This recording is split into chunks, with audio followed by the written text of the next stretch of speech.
Will Modi 3.0 government continue its Agnipath scheme?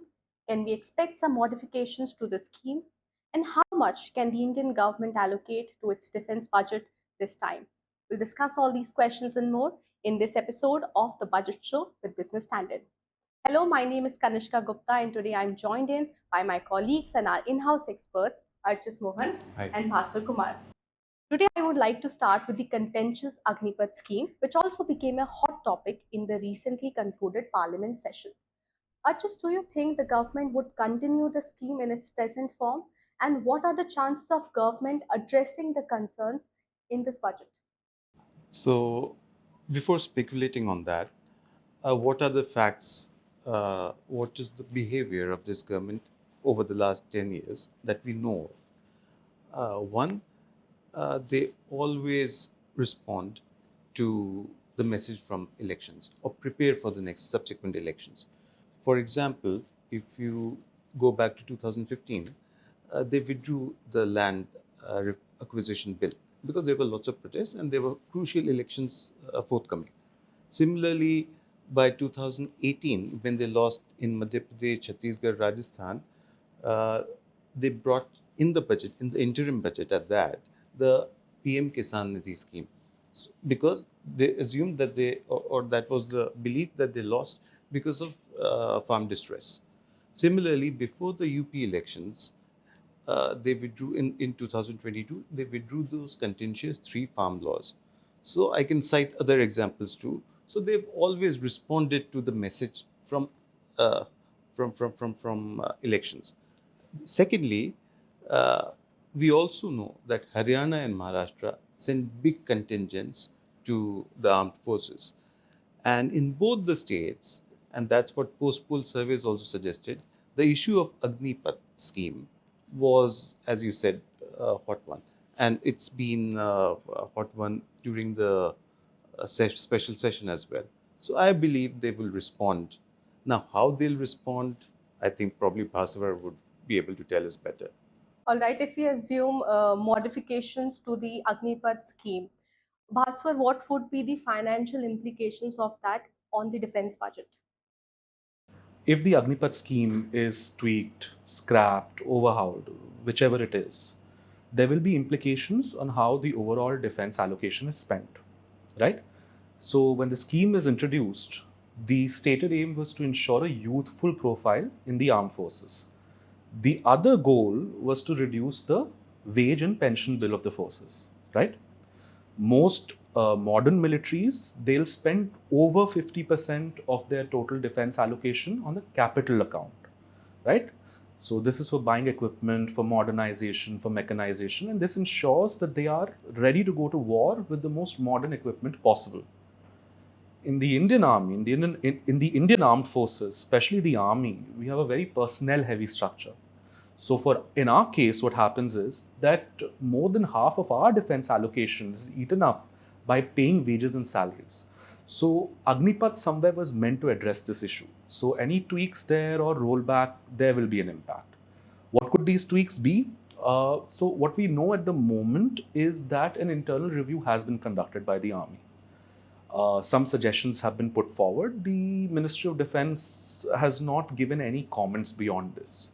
What we might see is that the Agniveers might be recruited for a period longer than 4 years, maybe 7 or 8 years. After that period is over, a greater percentage of them may be retained. So right now there's a cutoff of 25%. That, almost 70% could be retained. But remember, all of this is just, it's all in the realm of suggestions. We don't know what will actually happen or whether it will happen this budget. We just know that there is political pressure indeed.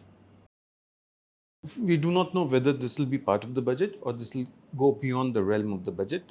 It may happen closer to the assembly elections in Maharashtra and Haryana, which are scheduled around October.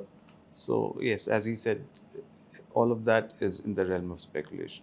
All right, besides Agnipath, what are the key concerns for the government when it comes to making the defense budget?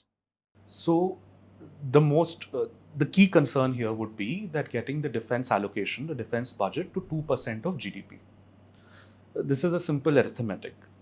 We are not an advanced economy, let's remember that. However, the IMF, it estimates that most advanced economies spend between 2 to 5% of their GDP on their militaries, right? Now, if you look at our own analysis, in fact, from February, when the interim budget for FY25 was announced, the defense expenditure was less than 2% of GDP. It was about 1.9%. But if you look at the revised estimate for FY24, the defense allocation was, I think, just let me refer to my mobile, I'll get the exact number for you. So if you look at this, so if you look at the revised estimates for FY24, right, the expenditure on defense was 2.08% of GDP in that year. So getting back to that would be a key concern. And the industry has also, the defense industry, the private industry specifically, has also indicated this when they speak to us, that let's get back to that number.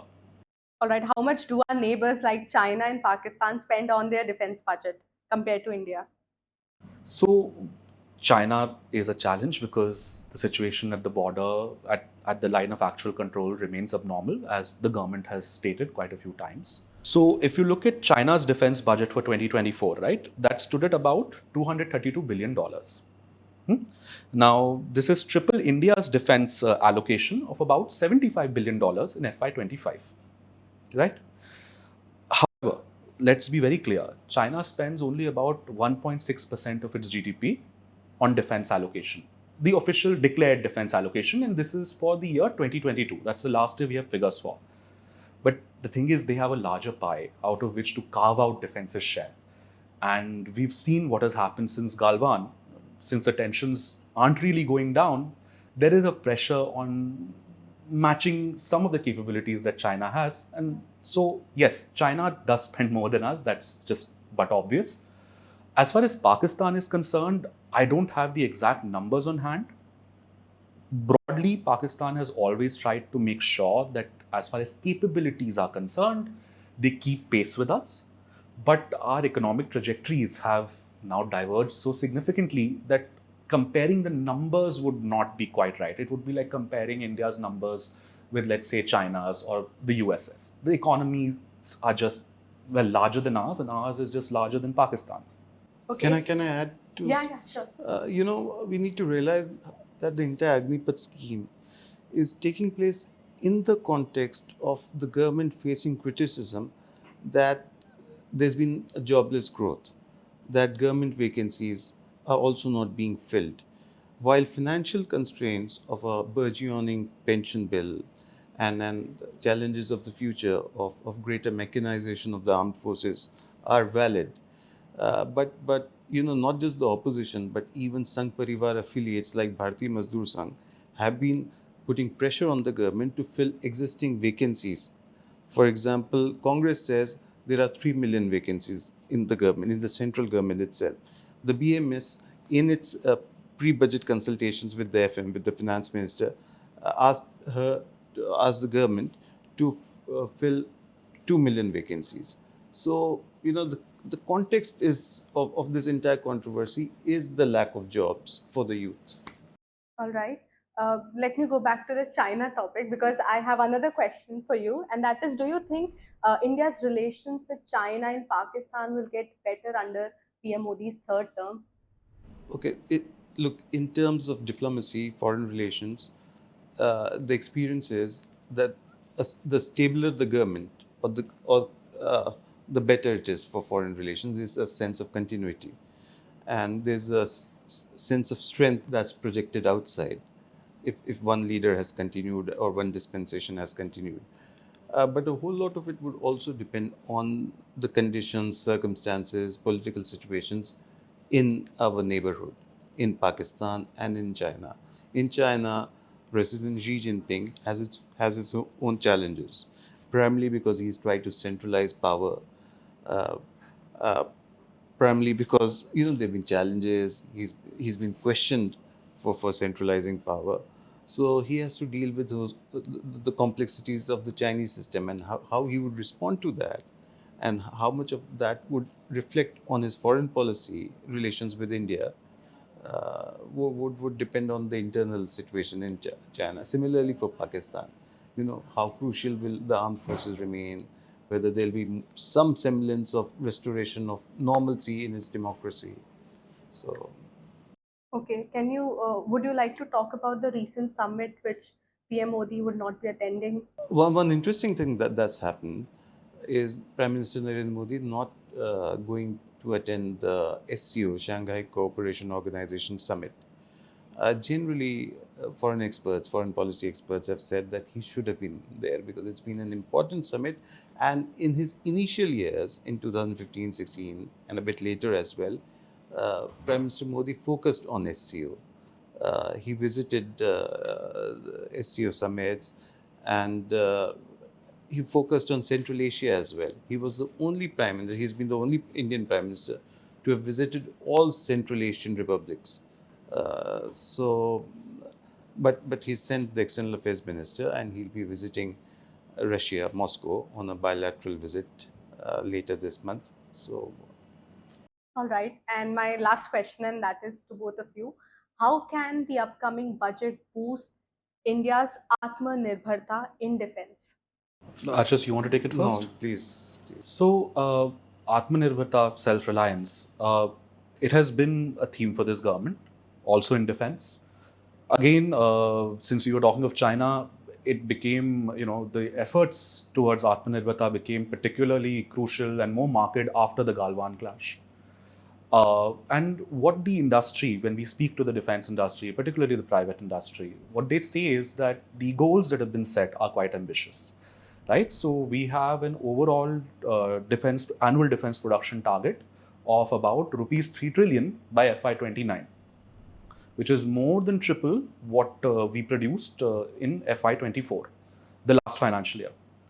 So what they say is that the capital allocation budget, that part of the defense budget, right, the overall defense budget, will have to grow at 25%, about 25 to 20% year on year till FY29, starting with the full budget for FY25, which is the budget that's coming now.